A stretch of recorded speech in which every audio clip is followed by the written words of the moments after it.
Сәлем достар, қалайсыздар? Мен екем жақта Каспиден осындай 4 товар заказ берген едім. Соған қазір распаковка жасаймыз. Оны мен өзім әдеміленіп, киініп, боянып, сыланып алып жасайын деп ойлаған видео түсіріп. Бірақ мына кісілердің сабыры таусылып, менен бұрын біз жасаймыз деп, сонымен мен сыланып болғанша бұл кісілер күте алатын емес. В общем, осыларға ашқызатын болдым. Ал ендеше бастайық. Кім бастайды? Мен. Давай, жарайды, Саят бастасын.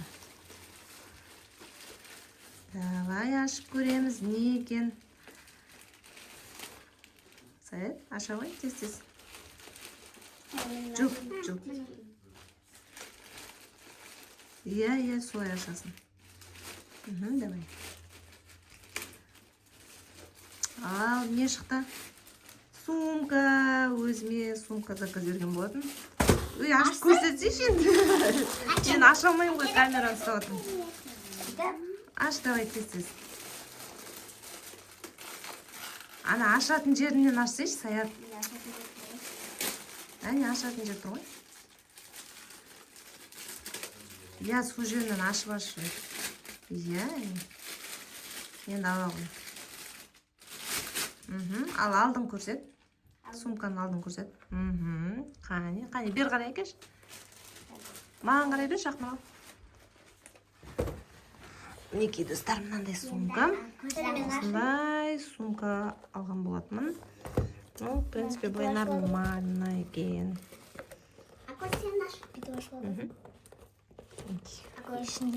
Телефон андай салғанға, жалпы қалаға барғанға, ұстауға ыңғайлы. Ал, бірінші кетті, енді екіншісі. Давай, қызым.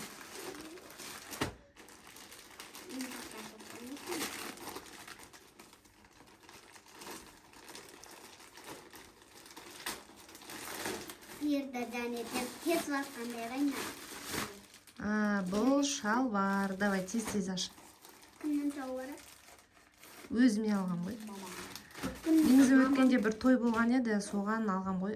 Шалбар емес, не екен ғой, кофточка. Осындай ақ түсінен алдым. Вау, күшті екен.